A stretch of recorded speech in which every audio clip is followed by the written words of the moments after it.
Hi everyone, it's Luke here and welcome back to another video. You join me today once again in the south of France. I've popped outside of Monaco for a little bit of a break and then come to the mountains. Now believe it or not, we're only about half an hour north of Monaco. It feels like we're back in Switzerland or Italy, but I think I've decided to do a video on the Golf R.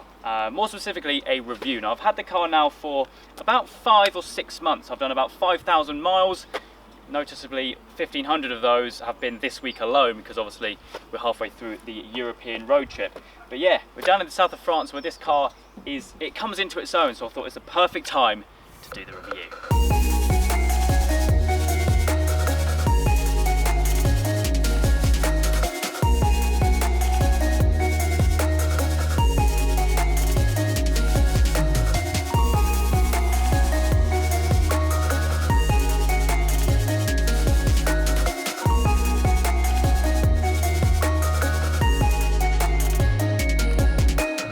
Welcome to the Col De Turini. It's located about half an hour to 45 minutes north of Monaco. And like I mentioned earlier on in the video, it doesn't feel like we're that close to Monaco. This road is absolutely incredible. And actually, a couple of months before I embarked on this trip, I found this app called Ultimate Drives. And basically what they do is organise various supercar routes and road trips and kind of document on their app some of the best driving roads in Europe. And I kind of sent them a message saying, look, this is the route I'm doing, have you got any recommendations? And they said, do the Col De Turini, you will not be disappointed. Whack some GoPros on your cars, and that's exactly what I've done. And I thought, well, that is the perfect time to do the main review on my car. I'll explain more about what they do later on, but I should probably introduce who's in my passenger seat. Joel, hello, how are you, buddy? I'm good to have you. So obviously Joel has been on the trip with me. You've been in Ben Rain's 35 ISZ4. Correct. That's correct, yeah? Yes, that's it. Looks awesome, that thing. It looks like a gumball car, doesn't it? It does, and he's got it all sticking up with sponsors and a wrap on there. Yeah, it looks fantastic. It does look proper. Now you'll be filming a video on your channel, kind of just about my car. Now we did a few filming bits in the past where you actually drove this car. Yeah, you let me do launch control of it, which is good fun. Interesting. Super fast, very, very fast. That was a good one. So we thought, well, I know, let's just go up into the hills, right? Go have some fun. And you know what, exactly. This road is incredible. It's amazing. So yeah, Golf R. Let's roll out some stats. So 310 brake horsepower for the Mark 7.5 variant, which this is. Look at that view. Crikey. Yeah, so 310 brake horsepower straight out the factory. Now, some of you guys may know that I have a Resily fitted on the car, and that boosts the brake horsepower up to 322 because I dynoed it at Regal Motorsport a few months back. Now, primarily it's not a performance mod, it's mainly for sound, which you can probably hear in the background. It sounds great off these mountain walls. And it kind of makes the emissions and stuff kind of go through the engine a bit more efficiently, basically. So you get a slight bit of power boost. 4.5 seconds to 60 on average with the DSG. Now this car is fitted with a 7-speed DSG. If this was the pre-facelifted car, the Mark 7, then it would only have 6-speed. Bear that in mind if you're on the market. So yeah, 4.5 seconds to 60. Now if this was fitted with a manual, it would be half a second slower, which would push it back to 5 seconds, which still for a Golf is blisteringly fast. And because this car is obviously four-wheel drive, instead of the Golf GTI Performance, which is of course front-wheel drive, it really does make a difference. The Haldex system in this is utterly incredible. Now on this trip, in previous videos, we've been going up some other mountain passes in the likes of Italy and Switzerland, and in snow, heavy snow, it's been brilliant. I can imagine the Z4 was probably a different story, right? Because it's rear-wheel drive. Rear-wheel drive, the tail just wanted to go the whole time. Yeah, but just look at these rocks quickly. How amazing is this? What a road. Would you say this is the best road you've been on? It's definitely up there. It's definitely up there. South Africa takes some beating, yeah, but you get around a bit, don't you? So. This is all nice and narrow, and you get the sounds popping off these walls. So for what we're doing here today, it's perfect. So yeah, four-wheel drive system in this, obviously opposed to the two-wheel drive, the front-wheel drive of the GTI Performance, and honestly it does make a difference. I have experienced a Golf GTI. This is more powerful, not sure how much off the top of my head, Honestly, the four-wheel drive system of this makes all of the difference. You've got 400 Newton meters of torque, and it honestly does show, because you can just put the power down anywhere, no matter what gear you're in. It's pretty torquey, and even on motorways, you can really like bury it in like 7th gear, and you will go. It really is quite impressive.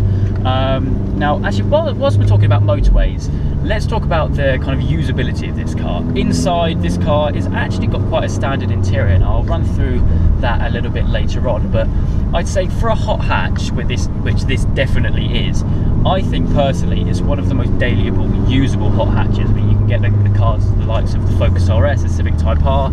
If you guys tune into my hot hatch head-to-head videos, then you'll know a little bit more about that. Sorry, I'm getting really far too distracted here with this noise.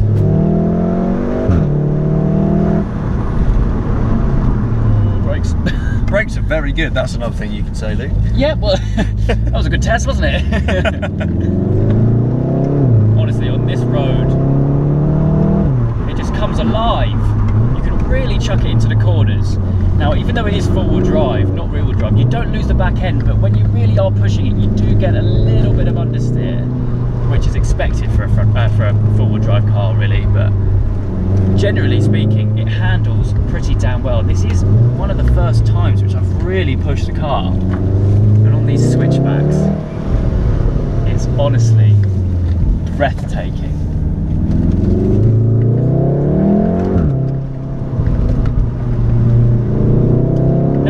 I think I got a bit distracted. Usability, yes. Yeah, I personally think that this is probably one of the most usable supercars. Crikey, I'm getting a bit optimistic, aren't I? Hot hatches, ever so sorry. Now, this specific car doesn't have it, but you can get the adaptive suspension, meaning that when you change the mode from, say, race or individual, it really does tone the car down. Now, that is one of the few options that this car doesn't have, which is slightly annoying. Just goes, and it just makes you smile. You've got those DSG farts, which I know I do not keep going on about, and then you've got those pops, which have been accentuated by that good old Vesterli. So yeah, boot space on this, it's good. You do lose a bit of space because of the four-wheel drive system. So if you do have a Golf GTI or a standard front-wheel drive Golf, then you'll probably notice that going into one of these, you lose a little bit of the boot space. But to be fair, it's not noticeable. And if you really want a big boot, then you know what? Volkswagen do an estate variant of this, which is just infinitely cool. You guys may remember I filmed a 400 brake horsepower Golf R estate, which was awesome, and there might be some more videos coming of that very soon when I get back into the UK. So yeah, usability is good, especially compared to some of the other hot hatches like, say, a Focus RS, because that's completely track focused. But yeah, what's it like in the passenger seat? Is it throwing you around a bit? Yeah, it feels fast, but these seats do actually sort of keep me gripped in. That can go on quite nicely, actually, to talk a little bit more about the interior. Now, if you guys watch my videos, if you're a frequent viewer, you might know that this is the standard interior. Now, they're quite buckety. I don't know if you're finding that in the passenger seat as well. Yeah, they are nice and huggy. They do hug you quite well. Obviously, they're nothing major like what you get in, say, a Focus RS, for example. Now, you can spec quite a few bits on the interior. You can get full leather seats, which I think is nice, but I do like the sportiness of the Alcantara and the white stitching. It does go in quite well. Obviously, you've got that flat bottom steering wheel, the digital dials, which comes as standard with the 7.5. Anyway, I think that's probably going to be enough hooning for now. I think I'm going to find a place to pull over so we can kind of talk a little bit more about kind of the features of this car in particular, because I know some of you guys watching this won't be frequent viewers of the channel. So let's just pull up and go take a look.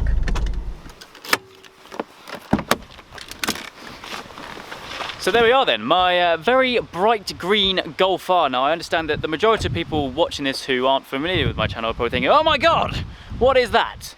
That's not a factory colour, and no, it's not. It's wrapped. I got it wrapped for this trip, which I'm doing at the moment. It was wrapped by the guys at Venom Wraps. The link to them will be down in the description down below.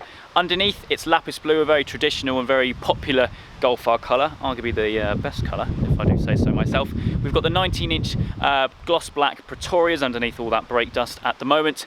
We've got a few other cosmetic things which I've done aftermarket. which kind of just spice it up a bit, make it look a little bit more aggressive than what it is, because I think the Golf R, compared to some of its rivals, like I was mentioning, Focus RS, Civic Type R, RS3, it's very subtle, and that's one of the good things about the Golf R, but I just wanted to kind of spice it up a bit. So cosmetics wise, we have a Maxim design lip spoiler at the back. Now I understand I made a video speaking about things which I don't like about the Golf R, and the fact that a lack of boot lip or boot spoiler did kind of raise a little bit of controversy, but I have it fitted now, and I think that with the 4 exhausts on the back of the Golf R, it just needs a little bit more aggressiveness on the top. Obviously standard, you have a tiny little lip spoiler which is obviously covered by this, but just nothing as pronounced as this. Now Maxim Design have absolutely smashed the design on this, and definitely a worthy addition to the car. Now the only other cosmetic extra, which you might have already noticed, is the T-Carbon extension paddles, and these are genuine carbon and literally stick over the top of the OEM paddles. I think it just makes it a little bit more special when using the paddles. I'm the kind of driver which uses them all the time, so it's just nice to glance down and you see a little bit of carbon. Nice little addition. Venom also covered that in the same colour as the outside, and actually I should show you some of the other little bits. We've got the green R logo there, and actually look how filthy this thing is. Absolutely disgraceful. We've got the one on the front there, and we've also got gloss black roof and sun strip up there. Overall, I love how this thing looks, and I think in every single video which I do, I always complain about how the colour just doesn't portray very well on camera, and it's just really, really frustrating. But for anyone who sees the car in person or has seen it, then you should understand. And at the end of the day, it's not a permanent thing, and I love it. Under the bonnet, we have a fairly familiar 2-litre turbo engine, like I mentioned, pushing out 310 brake horsepower from factory, 400 Newton meters, and will propel the car from 0 to 60 in 4.5 seconds on average. 0 to 60 is a very temperamental, depending on if you use launch control or not, various road conditions, inclines or anything like that. The engine is brilliant. I mean, it's got a VW badge on the front of it, so it's going to be good, isn't it? The same engine, or very similar, that you find in the Audi S3, another fantastic car, and well, to be fair, it has the same underpinnings as this. This engine is notoriously easy to tune. I think like just stage 1 remap can take it up to upwards of 380 to 400. You guys may have watched my video with Calvin from Calvin's Car Diary and his 600 brake pre-facelifted Golf R as well. So it's a magical engine really, and it definitely does the car wonders. And to think that you've got 300 brake horsepower in a Golf is unbelievable. But anyway, these roads around here are absolutely insane, so I'm going to waste no further time and get back on it.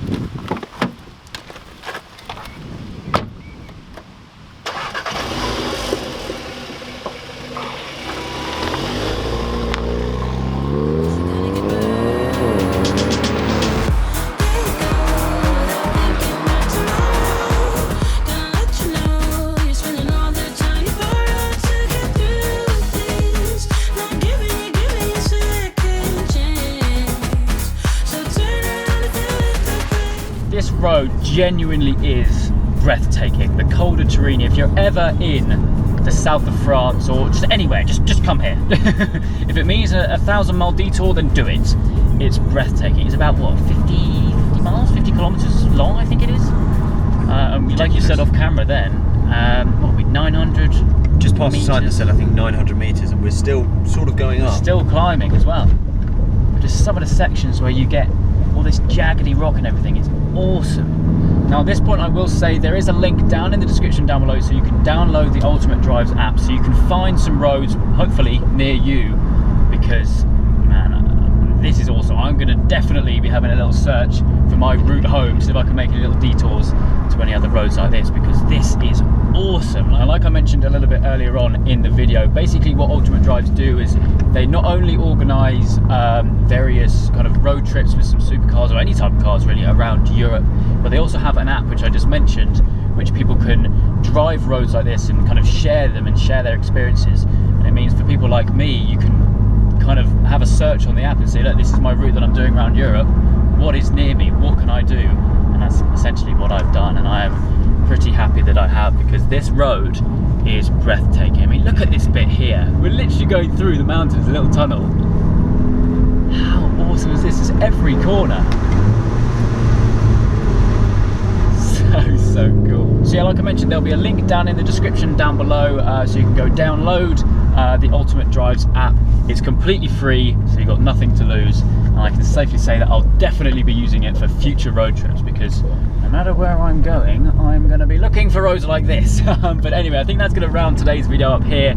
I think I've covered everything, but to be fair, in reviews like this, you can go on for hours and hours. So, I mean, if I've missed anything and you have any questions for me, then just leave them down in the description, in the comments down below. I'll be more than happy to have a chat with some of you guys. But yeah, that is it for today's video. I hope you guys have enjoyed. If you have, please do make sure you leave a like and make sure you subscribe for all the adventures still to come.